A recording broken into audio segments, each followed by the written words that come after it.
You wanna know? Do ya? Huh? Do ya?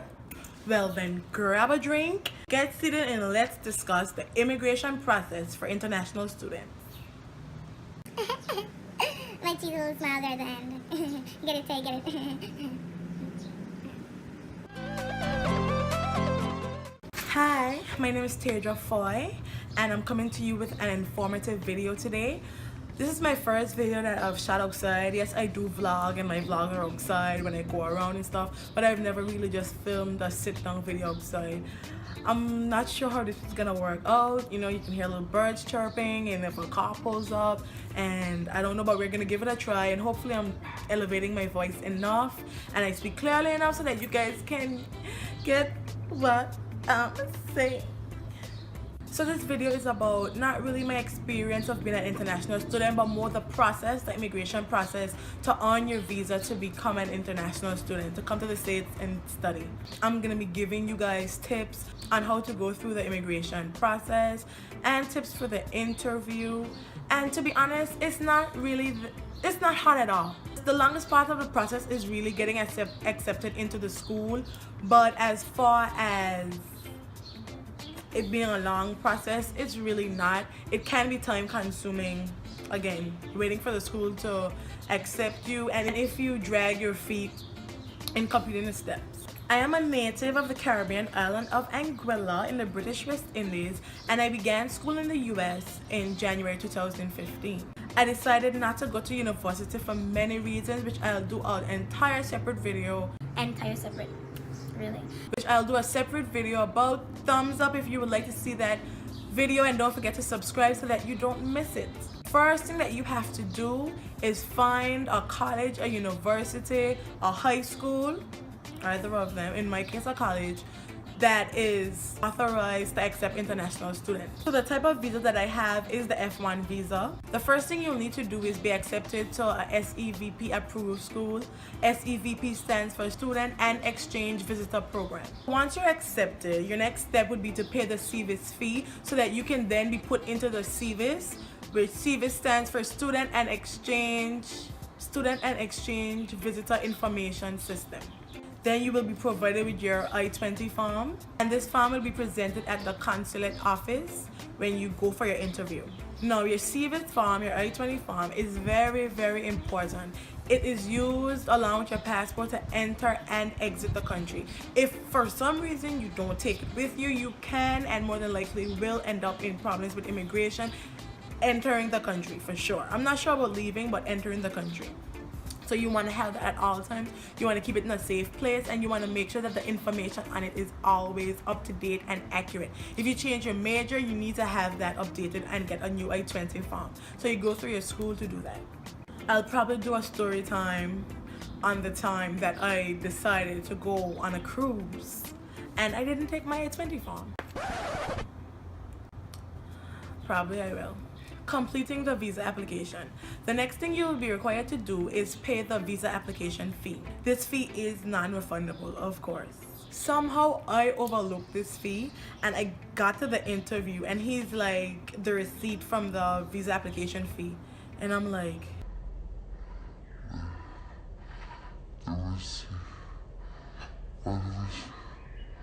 okay, I didn't do all that, but that's how it looked in my head, like, the receipt? But lucky for me, and I'm sure if for anyone else, it wasn't a big deal. When I left and I had to send back my passport for them to put in the visa page, all I had to do was send the visa receipt in the envelope with it. So it was like, whew, whew, whew. You do pay the visa application fee online. I think that you can do money order and check as well, but I just paid mine online. The interview. You can schedule your F-1 visa interview with the US Embassy or consulate. First, you need to find the nearest one to you. For me, the nearest one to me was Barbados. So I had to get on a plane, go to Barbados for like 2 days, because getting there, resting, interview, and that in itself was a whole journey, which I will definitely do a story time about. That's where I had my interview. So you need to find where the nearest one to you is, like, as soon as possible, because if you need to travel far, You need to know this so that you can plan accordingly and so that you can be prepared, because you don't want to wait last minute. Trust me, you don't. I scheduled my appointment online. I don't know if they allow you to do it over the phone, but I did mine online. And again, it's very important not to wait until last minute. The embassy is always packed. If you want an appointment for July 3rd, you don't want to wait until the week before July 3rd, because I can guarantee you all the days and the times will be taken up. So an F-1 student visa can be issued up to 120 days before the start of the program. However, you cannot enter the country more than 30. So you can't enter more than 30 days before your program starts. The following documents are required for your F-1 visa application: a valid passport, the non-immigrant visa application, also known as the DS-160 form, the application payment receipt, don't forget it guys, don't forget it, a passport photo, a recent one, and a certificate for eligibility for the non-immigrant student status, also known as the I-20 form. So that's just all the I-20 form. Fancy, huh? I know. At the interview, they do take digital fingerprint scans for the records, and your passport will also be taken so that they can put the visa page into it. However, if you travel to a different country and that is the passport that you use to travel on, then you can go back to your homeland and FedEx or DHL the package to the embassy.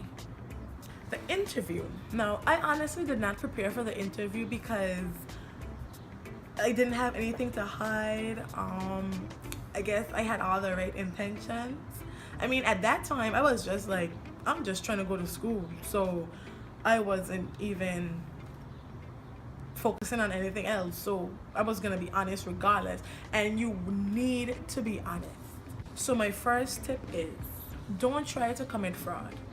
Don't even try, because that can permanently damage all future vacations, intentions, anything that you have of wanting to apply for a student visa or any visa at that. They don't play that. They don't play that at all. So you want to be transparent, you want to be honest, you don't want to forge anything whatsoever, not even spell your name the way you prefer it and your mom spell it a different way on your passport or your birth certificate. Nope, not even that. You want to keep everything legit. The embassy will not have pity on you. The US immigration does not play that. Nuh-uh. And we don't want to ruin your chances, so get it together, keep it together. Tip number 2. Remain calm. Don't allow the adrenaline rush to get the best of you. You have to remain calm. You have to just breathe. Just breathe in, breathe out.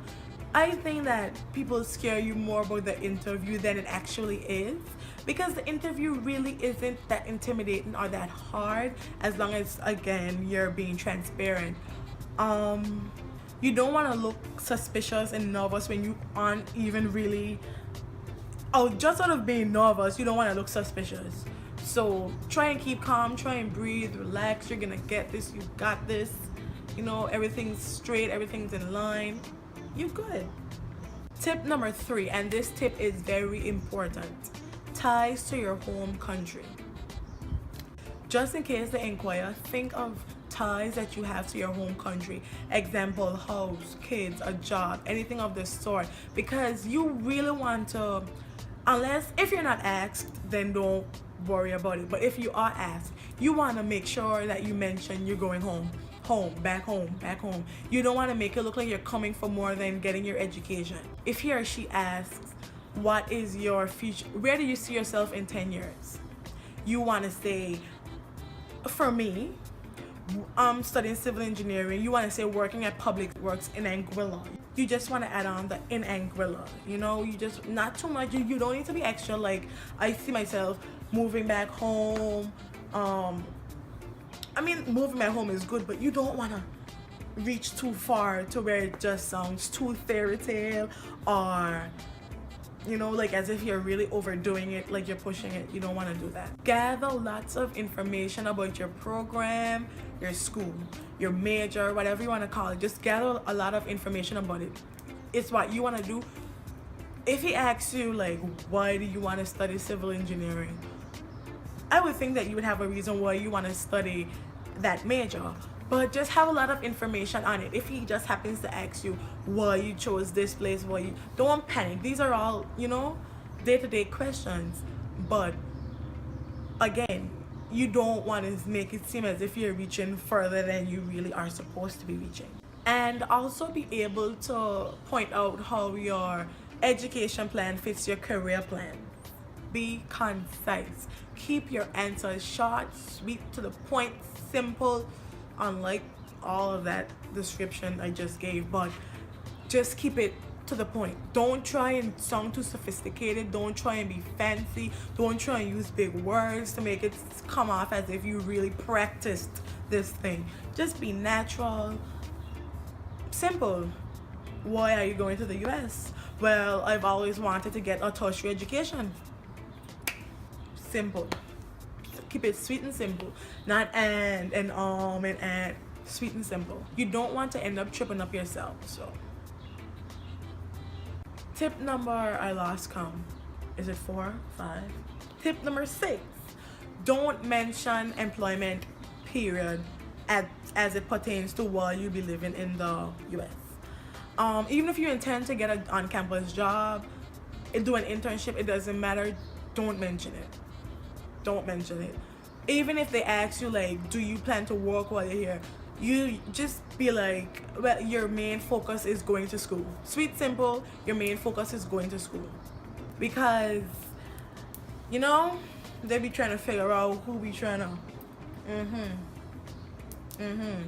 so I said I didn't even explain anything, but yeah, who be trying to maybe sneak a little side job, which is illegal if it's off campus, if you don't go through the correct process, and that is automatic. Cancel, go back home, you got to go. So you don't want that to happen to you. A plane. Why is a plane passing? All of your intentions should be geared towards school and your program. And please be positive. Do not find yourself in an argument with a consulate officer. Bad idea. He or she has the last say, and well, after you curse them off, I'm not too sure they'll be fond of you. So avoid arguments at all costs, even if it means sucking in your pride, sucking in your ego. Whatever you gotta do, just keep it. You want to stay on your good side. Don't seem like a suck up though. Don't be a suck up. Like, I brought you some cookies, I brought you an apple, you're so pretty today, oh my god, I love your hair. No.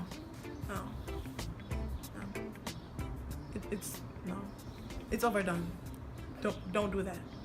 The process to being issued an F-1 visa isn't hard as long as your intentions are in the right place. You'll be fine. Very little problem when it comes to the application process. In the description box, I'll leave a link that will lead you to typical questions that they do ask. However, they will ask you anything that they can find on your record. Like for my interview, I was really asked a lot of questions about my brother, just random, because they want to know like how truthful you're really being. So anything, if they pull up your record and they see that you have an aunt in the US and it's there, they might ask you a random question about your aunt. Those questions are just an idea of what could be asked and what more than likely will be asked, but be ready for anything. Don't be stressed. Don't worry about it. I actually have an entire story time about my trip when I went for the interview. What an experience. Ooh. But yeah, here you guys have it, and I really hope that you guys found this informative. If you have any questions, please leave them below. I would love to answer them for you or direct you to somewhere that you can get them answered. I hope that if you're applying for F-1 visa, everything goes smoothly. I wish you the best, success, pure happiness. And smooth. Cocoa butter. Thank you for watching, guys, and if you have any ideas for any other videos, please leave them in the comments below. I'm just gonna patiently wait until my YouTube channel like get somewhere where I can actually have comments to reply to, because right now I'm just like but don't worry, I'm down for this. I'm down for this. Thanks for watching, guys. Subscribe, comment, and like. Give me a thumbs up. and share this video. See ya. Everybody wants what they need, something special to believe in. See, I believe that me. Don't forget to add me on Snapchat. One chance,